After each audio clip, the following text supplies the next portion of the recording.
قل لا أسألكم عليه أجرا إلا المودة في القربى أبشرا আয়াতটা কি ঠিক আছে? সূরা শুরা 23 নং আয়াত। আল্লাহ রাব্বুল আলামিন বলেন, হাবিব আপনি রিসালাতের জন্য কোনো কিছু চাইবেন না, আপনি শুধু চাইবেন ইল্লাল মাওয়াদ্দাতা ফিল কুরবা, আহলে বাইতের জন্য ভালোবাসা।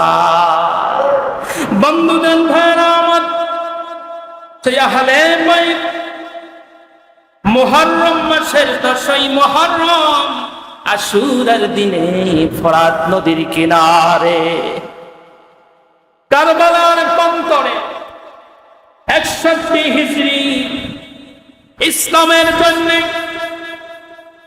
উম্মতের নাজাতের জন্য নিজের গর্দানটাকে দিয়া দিলেন। আর আমরা সেই নবীর উম্মত হইয়া আমরা কি নবীর আহলে বাইতের স্মরণ সঠিকভাবে করতে পারছি? যারা বলে হুজুর আপনি বলেন যে নবীর আহলে বাইত উম্মতের নাজাতের জন্য কুরবানি দিলে এর প্রমাণ কি? আল্লাহ নবী সাল্লাল্লাহু আলাইহি ওয়াসাল্লাম মদিনাতুল মুকাররমার ভিতরে 3 দিন পর্যন্ত খোঁজ নাই, কি নাই? 3 দিন পর্যন্ত কি নাই? একটু জোরে বলে। 3 দিন পর্যন্ত খোঁজ না। আল্লাহু তাআলা তরবারি নিয়ে মদিনার মসজিদে নববীর সামনে আল্লাহ নবীর হুজরা মুবারকের সামনে দাঁড়িয়ে তরবারি নিয়ে দাঁড়িয়ে আছে আর বলতে আছে, ও কাফেরেরা, ও মক্কার কাফেরেরা, তোমাদের রেহাই নাই ওমরের তরবারি থেকে।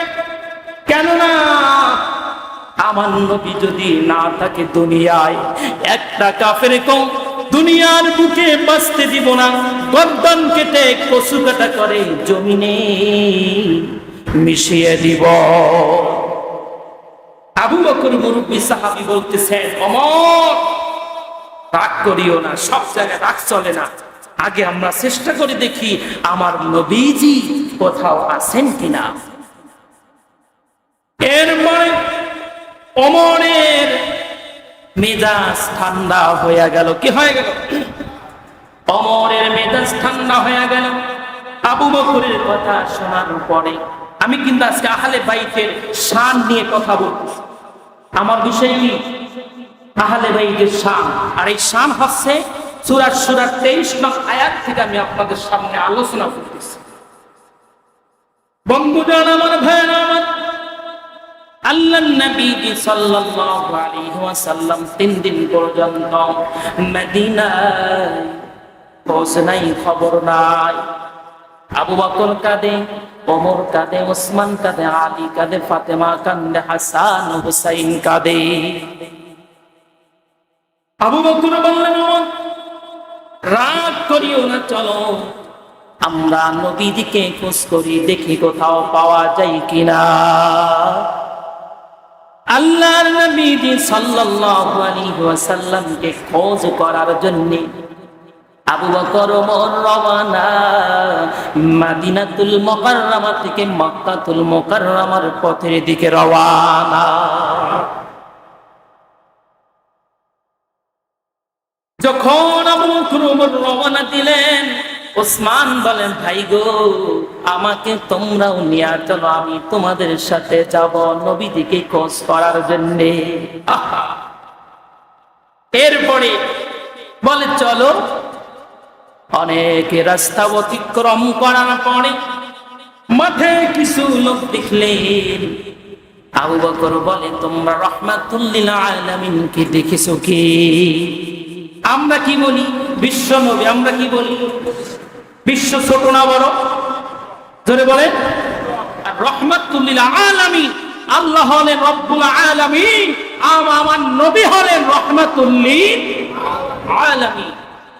বন্ধুরা আমার, ভাইরা আমার, আবু বকর বলতেছেন, তোমাদের এই জমিনে কোন রহমাতুল লিল আলামিন কে দেখেছো কি? তার চেহারা তাদের মতো সুন্দর, সূর্যের চেয়ে সুন্দর। তখন বললেন, আপনাদেরকে আমরা চিনি না, আপনাদেরকেও আমরাও চিনি না, কিন্তু আপনাদের পরিচয় আমরাও জানি না, কিন্তু আপনাদের সামনে আমরা একটা আরজ করতে চাই, আকুল আবেদন করতে চাই। যে আকুল আবেদনটা হলো, আজ 3 দিন পর্যন্ত ওই গুহার মধ্যে কে যেন কাঁদে, রব্বি হাবলিয়া উম্মতি। বন্ধুজন আমার, ভাইরা আমার, আল্লাহর নবী সাল্লাল্লাহু আলাইহি ওয়াসাল্লাম কাঁদেন উম্মতের মায়ায়, আর আমরা কাঁদি এজিদের মায়ায়, ঠিক কিনা? এজিদ দলে মায়া, এজিদের সাপোর্ট। বন্ধুজন আমার, ভাইরা আমার, আবু বকর বলে, ওমর যে উম্মতের মায়ায় কাঁদতে পারে, রাখাল বলতেছে, ওই লোকের কাঁদন দেখিয়া আমাদের উট বকরি গুলো, তুম্বা গুলো খানা পিনা ছিঁড়ে দিয়ে তারা ওই গুহার দিকে তাকাইয়া কাঁদে। আমাদের ঘরের দুধের সন্তান গুলো মায়ের মুখে দুধ লাগায়, মায়ের বুকে মুখ লাগায় না, কাঁদে কাঁদে। আপনারা দয়া করে ওই লোকটাকে নিয়ে যা। এই বলে আবু বকর গুহার ভিতরে গেলেন। গুহার ভিতরে যাওয়ার পরে দেখে রহমাতুল লিল আলামিন সিজদায় পড়ে কান্দে, রব্বি হাবলি ইয়া উম্মতি। বন্ধু জানা আমার, ভাইরা আমার, আবু বকর বলে, ইয়া রাসূলুল্লাহ, ইয়া হাবিবাল্লাহ, নবী গো, আমি যে আবু বকর ইসলাম ধর্ম গ্রহণ করার পরে, আপনার হাতে হাত দিয়ে বায়াত গ্রহণ করার পরে যত আজ পর্যন্ত ন্যাক হয়েছে, সব ন্যাকগুলো আপনার উম্মতের নাজাতের জন্য দান করে দিলাম। ওমর বলে, আমি আমার জীবনের সব নেকগুলো উম্মতের নাজাতের জন্য দান করে দিলাম। ওসমানও বলে, উম্মতের নাজাতের জন্য আমার সব নেক দান করে দিলাম, তবুও নবী আপনি মাথা উঠা। আমার দয়াল নবীজি, মায়ান নবীজি, এরপরও মাথা উঠান না, তারপরও রব্বি হাবলি ইয়া উম্মতি উম্মতি বলে সিজদায় পড়ে কাঁদে। আবু বকর বলে, ওমর বলে, উসমান বলে, নবীজির মাথা যদি উঠাইতে হয়, খাতুনে জান্নাত মা ফাতিমাকে লাগবে, ইমাম হাসান ইমাম হুসাইনকে লাগবে। রওয়ানা মদিনার পথে প্রতিমধ্যে আলীর সাথে দেখা।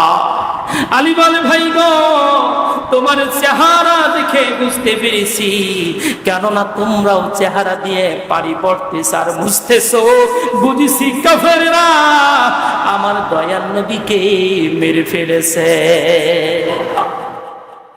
এই বলে আবু বকর বলে, না না, নবী বাঁচিয়ে আছে, উম্মতের মায়ে গুহায় সিজদায় পড়ে কাঁদে।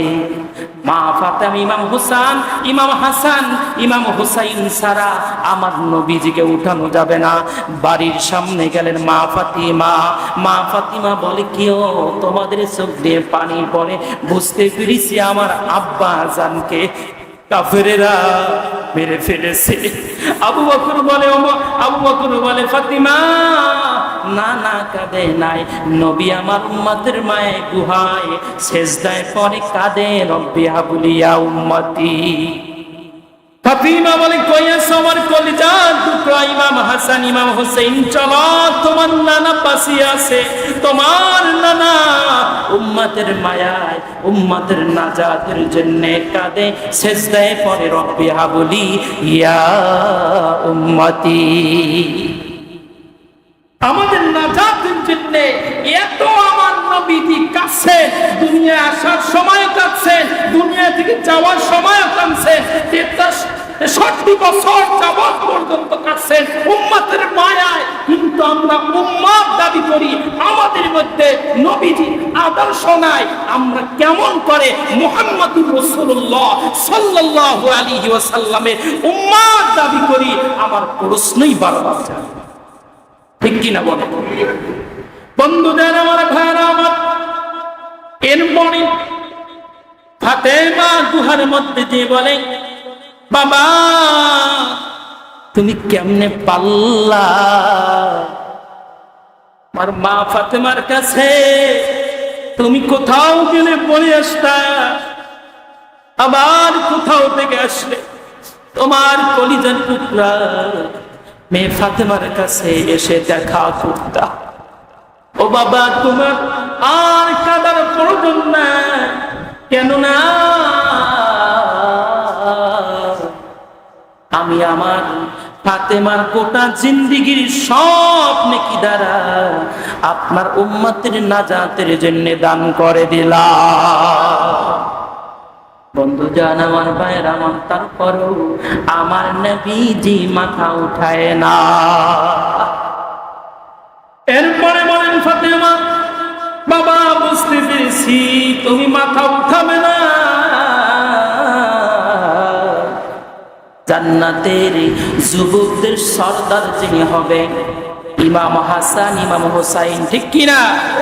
মা ফাতেমা বলতেছে, বাবা ইমাম হাসান ইমাম হোসাইনকে উম্মতের নাজাতের জন্য কোরবানি করে দিলাম, তবু আপনি মাথা উঠান। আকাশ থেকে গাইবি আওয়াজ আসলো, করেন আল্লাহু আকবার, আল্লাহু আকবার, লা ইলাহা ইল্লাল্লাহ, আল্লাহু আকবার, আল্লাহু আকবার, ওয়ালিল্লাহিল হামদ। কুরবানি কবুল হয়ে গেছে। আল্লাহর নবীজি মাথা উঠে বলে, ফাতেমা করে সুমাগো, আল্লাহ তো কোরবানি কবুল করেছেন, উম্মতের নাজাতের জন্য কবুল করেছে। ইমাম হাসান ইমাম হুসাইনকে উম্মতের নাজাতের জন্য কোরবানি করেছেন, আর সেই কোরবানি ফোরাত নদীর কিনারে কারবালার প্রান্তরে ইমাম হুসাইন শহীদ হয়ে যান, কোরবানি হয়ে যান। অনেকে বলে, কয় ইমাম হুসাইন গেছেন রাজাত্তর মায়ায়, বলেন না নাউজুবিল্লাহ। ইমাম হুসাইন গেছেন বায়াতে রাসূলের দাওয়াত নিয়ে। কুফা থেকে প্রায় 1 থেকে 150 চিঠি পাঠাইছে যে, হে নবীর আওলাদ, আমাদের দেশের ভিতরে আগুন লেগেছে। কি আগুন লেগেছে? কয় ইয়াজিদ এমন ভাবে শাসন পরিচালনা করতেছে, আমরা বড় কষ্টে আছি, ধর্ম কর্ম কিছু নাই। এজিদ মদ পান করতেন, এজিদ জিনার কাজ করতেন, এজিদ জুয়া খেলতেন, বলেন না নাউজুবিল্লাহ।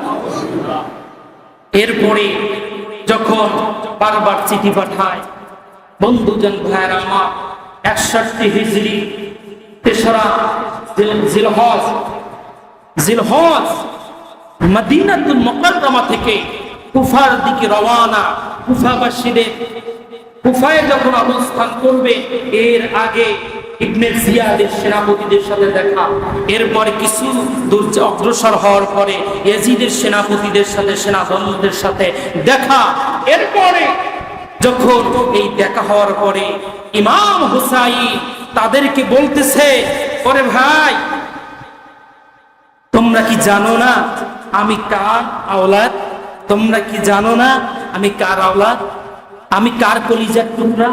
মুহাম্মদুর রাসূলুল্লাহ সাল্লাল্লাহু আলাইহি ওয়াসাল্লামের কলিজার টুকরা ইমাম হুসাইন। তাহলে তোমরা কেন আমাকে আক্রমণ করতেছো? তোমাদের কাছে আমি 3টা প্রস্তাব, তোমরা আমাকে মক্কাতুল মুকাররমায় যেতে দাও, আর যদি তা না হয় তাহলে তোমরা এমন একটি সীমান্তে পাঠিয়ে দাও যেখানে গেলে কাফেরদের সাথে যুদ্ধ করে শহীদ হয়ে যাব। আর 3য় প্রস্তাব হইল যে ইয়াজিদের সাথে আমার দেখা। এরপর বললেন, ইবনে জিয়াদের সেনাপতি বললেন যে না, আমরা এই প্রস্তাব কবুল করতে পারি না। ইবনে জিয়াদের দরবারে পাঠাইলেন। ইবনে জিয়াদ বললেন, না, এই প্রস্তাব কখনোই গ্রহণ করা হবে না। এরপরে আমার নবীজি সাল্লাল্লাহু আলাইহি ওয়াসাল্লামের আওলাদ কি বলেন আল্লামা ইকবাল কবিতা আবৃত্তিতে বর্ণনা করেন, মুঝে কুফা वालो मुसाफिर न समझो मैं आया नहीं हो बुलाया गया हो मुझे कुफा वाली मुसाफिर न समझो मैं आया नहीं हो बुलाया गया हो ওহে কুফাবাসী আমায় মুসাফির ভেবো না, আমি এমনিতে আসিনি, আসিছি দাওয়াতে। বলেন না সুবহানাল্লাহ, কি ভালো লাগে বলবো, কি শেষ করব। এই নাটটা ইমাম হুসাইন ইয়াজিদি সৈন্যদেরকে এবং এই বলে আবেদন করতেছে, আমি তো নিজের ইচ্ছায় আসি নাই, আমাকে দাওয়াত দেওয়া হয়েছে। বলেন না, এরপরও নবীর আওলাদের সাথে কি মর্মান্তিক ঘটনা ঘটাইছে, একমাত্র রাজত্ব টিকে রাখার জন্য, ঠিক কিনা বলে।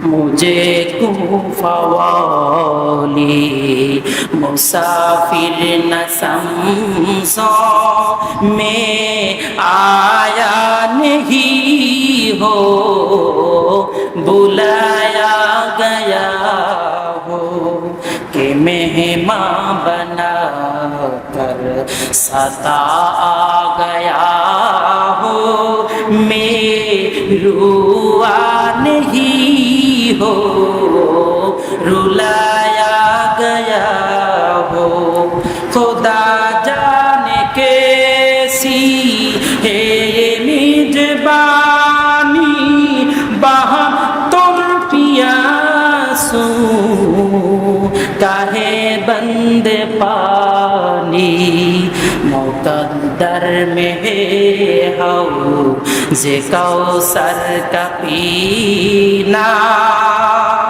मैं पियासा नहीं हो पिलाया गया हो जो खाता जो सरबार जो खातर सुसरबार गाहे खोदा जाने ओ इसिर कलम हो गाहे खोदा जाने जो था जो सरबार गाहे खोदा में वही सिर कलम हो गया करबला में शहादत के मंजीर को पाए है मैंने मैं मुर्दा नहीं हो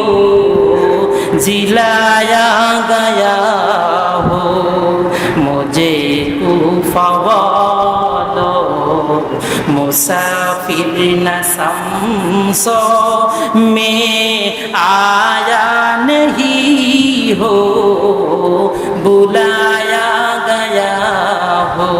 এর বাংলাটা হলো, ওহে কুফাবাসী আমায় মুসাফির ভাবনা, আমি এমনিতে আসিনি দাওয়াতে এসেছি মেহমানি কিয়ে কষ্ট দিলি আমি কাঁদিতে আসিনি আমায় কাঁদানো হয়েছে। ইমাম হুসাইনকে কারবালার প্রান্তরে কাঁদছে না কাঁদাইছে? জোরে বলে।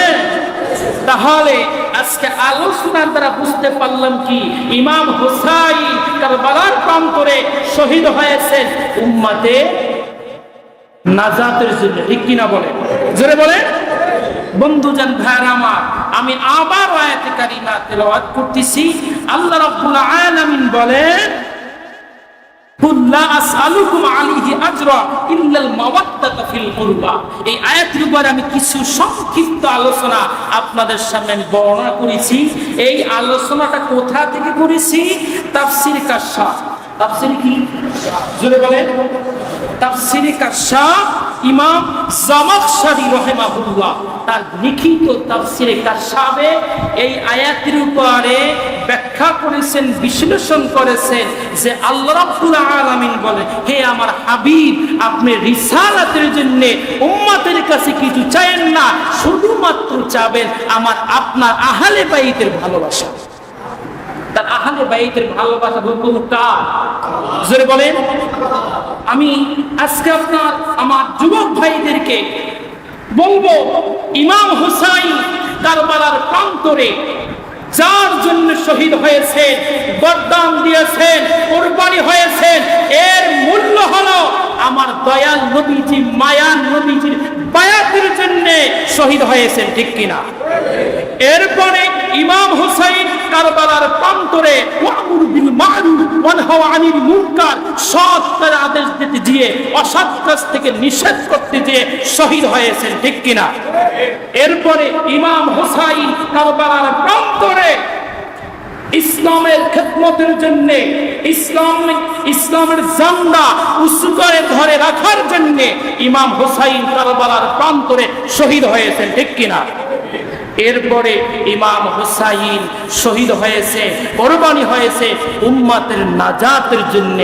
এই কারবালার ঘটনাটা আমাদের শিক্ষা নেওয়া উচিত, আমাদের ইসলামের জন্য কতটুকু খেদমত ত্যাগ স্বীকার করতে হয়, ঠিক কিনা বলেন? আল্লাহ রাব্বুল আলামিন আমাদের সকলকে কারবালার শিক্ষা গ্রহণ করা তৌফিক দান করেন। সকলে বলুন আল্লাহুম্মা আমিন।